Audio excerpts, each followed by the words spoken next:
Hello everybody, I'm Miss Barrett, I'm Mr. Bonilla.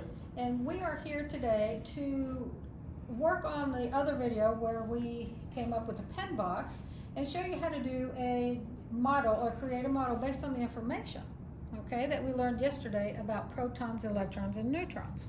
Okay, so let's start over here. And remember, we started out, we had to look at the periodic table. Right. And on the periodic table, we had to look at what element we want to work with. All right, so in this case, I pulled the element box out of the periodic table for argon. All right, argon has an atomic number of 18 and an atomic mass of 39.948. Now from this, let's see if we can figure out the number of protons, electrons, and neutrons. Oh, I think we can do this. We did this very well yesterday or in the other video. So we figured out that protons have a positive charge, okay, and they are the same thing as the atomic number. And the atomic number for argon is what number? 18. 18, that's right. So we've got 18 protons in argon, okay? And also, yesterday we decided, or not decided, but we learned that protons and electrons, they have to cancel each other. So if we have 18 protons, it tends to reason that we need how many electrons? 18. 18. Okay, so we have 18 and 18. Now to find the neutrons though, we take our mass number. What was our mass number, Mr. Bonilla? 39.948, right here. That's a really big number. Can we Yes. just do something with that? Yeah, we have to round that 39.9, and when we round it, it's going to be 40. 40.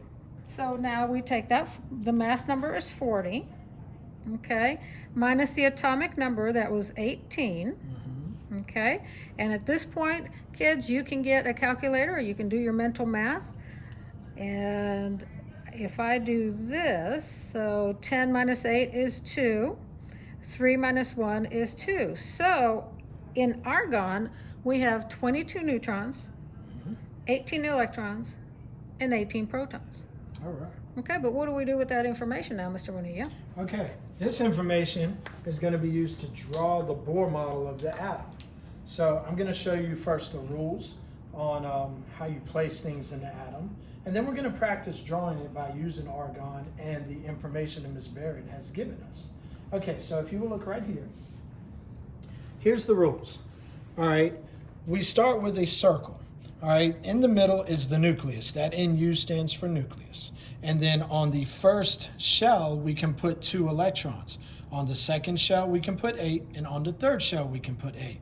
Now, this gets more complicated the higher up you get, but for us in middle school, this is what we need to know. So we're going to stick with that right now. All right, so from here, what I want to do is I want to practice drawing the actual atom. So I'm going to move down here. And I'm going to draw the nucleus. So I start with a smaller circle.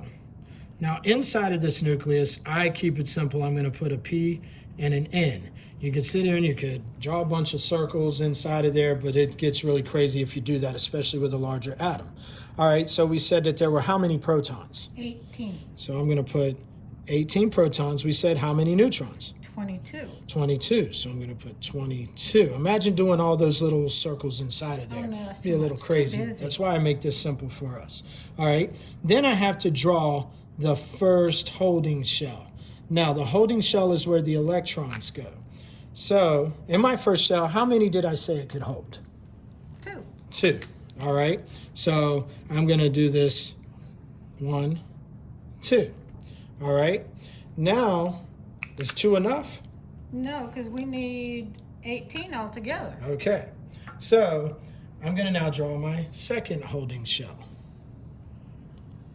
Now, how many can it hold? 8. 8. So I'm going to draw 8 dots. All right. I like to pair them up to make this more organized. So I'm going to go, let me find a good spot on the marker. 1, 2, 3, 4, 5, 6, 7, 8. Now, on the first shell I have 2. Right. On the second shell I have 8. Right. So how many do I have right now? Altogether? Altogether. 10. How many more do I need? 8. How many will the next shell hold? 8. 8. All right. So I'm going to draw another shell.